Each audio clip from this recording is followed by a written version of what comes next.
Well, hey there, everybody. It is 6 a.m. here on your Tuesday, and a very good morning to you. I'm Grace McKenna. And I'm Eric King. It feels a lot better on this Tuesday than it did on the last Tuesday. Or the last couple of Tuesdays. Or the last couple of Tuesdays. Meteorologist Mallory Schnell with us right now on a more cheerful forecast. Yes, thankfully we're not waking up to temperatures in the single digits. Not going to have highs in the teens today like last Tuesday. We are waking up to temperatures in the low to mid 30s for most of us, a few upper 20s, nothing that we can't handle. It's 35 degrees currently at the Louisville International Airport, 27 a bit chillier in E-Town, 32 in Bardstown, 31 in Fort Knox this morning. Those feel like temperatures, they are a little bit chillier than that because we will have a southwest breeze throughout the course of the day today. Max HD satellite and radar, though, showing dry conditions, just a few clouds that are moving throughout Kentuckiana this morning. Once these clear out, we are expecting plentiful sunshine for your Tuesday. So those high temperatures will be climbing into the lower 50s this afternoon. By lunchtime, expecting temperatures likely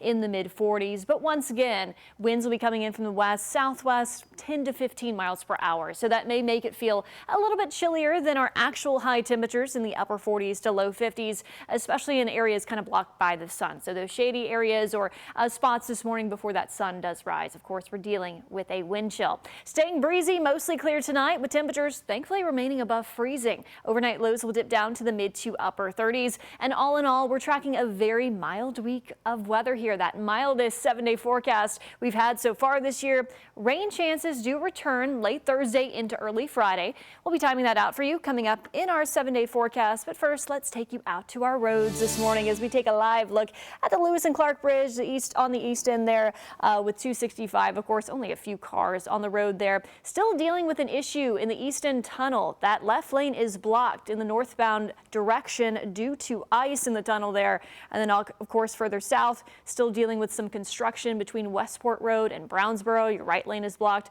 One more area of construction that will be off and on over the next few days. 64 eastbound near the Gene Snyder. Mallory, thank you. The JCPS Board of Education will meet tonight to discuss the possibility of restoring some of the district's bus routes. The plan outlined in the meeting agenda includes a timeline for how it could happen. Jim Stratman's been going over those plans and joins us live with the details. Jim, good morning.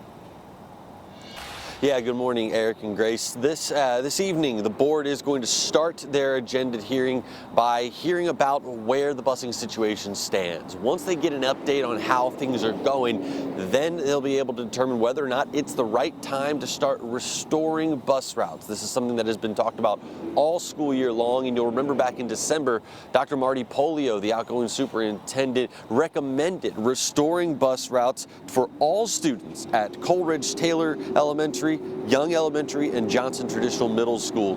The route restoration for free and reduced lunch students would be going to DuPont Manual, Butler, and Male high schools. Also, those are included in this plan. Now, board member Linda Duncan, who we spoke with yesterday, told us that she's going into the meeting tonight with an open mind about this, but a lot of questions. If we overextend ourselves and we need more than the substitute drivers that we have right now, then it all starts to back up on us. And I don't want us to get into that position again. Now, if the board does vote to restore routes, the process would happen over a 6-week period, with routes back in service by mid-March. According to the meeting's agenda, the board will send out a survey about restoring routes versus the gas stipends that they've been sending out to parents.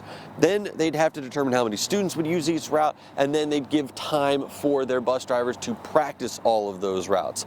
Now, it's unclear at this point as to whether or not the bus route restoration would actually come to a vote tonight, but it is something that we're going to continue to monitor. That meeting is set to begin at 6 o'clock out here at the Van Hoos Education Center, and of course we'll have updates a little bit later on this evening. Eric, Grace? Thank you. A JCPS student will be criminally charged after making a false call to Moore High School on the outer loop. Metro Police say just before 10 yesterday, officers were dispatched to a report of gunshots. JCPS said authorities quickly knew the call was fake and there was no threat to the school, but officers did clear it as a precaution. The district said a mental health team is available to talk with students who need it. JCPS also dismissed social media claims saying immigration officers were at the high school Monday. The district says those are false. Metro Police are cracking down on street racing after seizing cars right off Main Street in downtown Louisville. According to LMPD, officers made 5 arrests Sunday night following a dangerous parade of street racing in front of an officer. LMPD says a detective in an unmarked car watched as the suspects violated the city's street racing ordinance. The drivers were allegedly revving between lights as they drove nearly 6 blocks from Floyd and Main to down near the Humana Tower. Councilmember Ken Herndon says he believes the detective's move was the right one. I understand that is a tactic to go ahead and sit there and wait for it to develop and then come in, and I think that's also appropriate.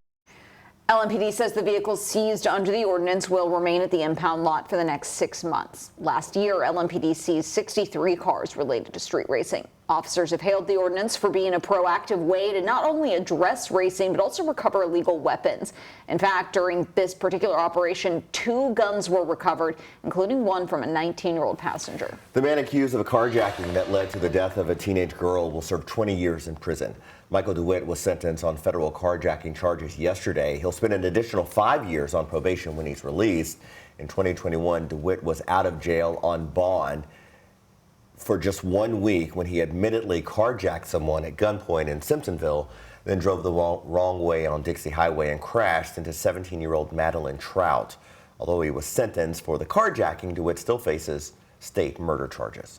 The site of the former abortion clinic in downtown Louisville could be demolished to make way for a new hotel.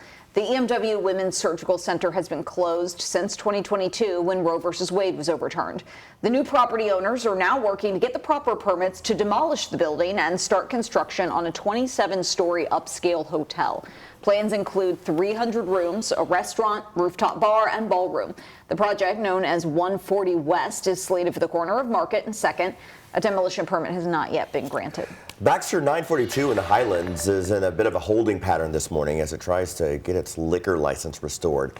The Kentucky Alcoholic Beverage Control is hearing the case, and after a lengthy hearing yesterday, the judge did not make a decision, saying there's too much evidence to weed through. Louisville's ABC board denied the bar's license last November, citing repeated acts of violence. The PRP Fire Department is monitoring a creek in Rubbertown right now after a chemical spill.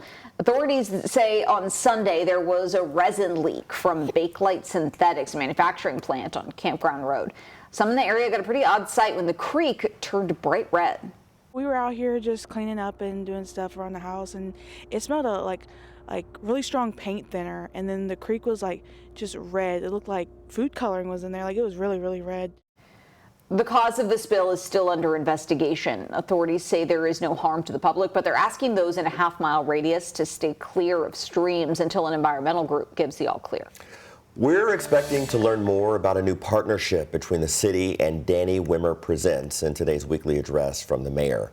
Mayor Craig Greenberg will join officials from the production company today at the BA Colonial Gardens in the Iroquois neighborhood.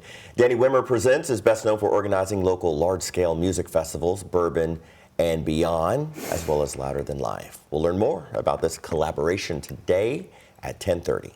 Mallory, coming over to you. What's one thing we need to know?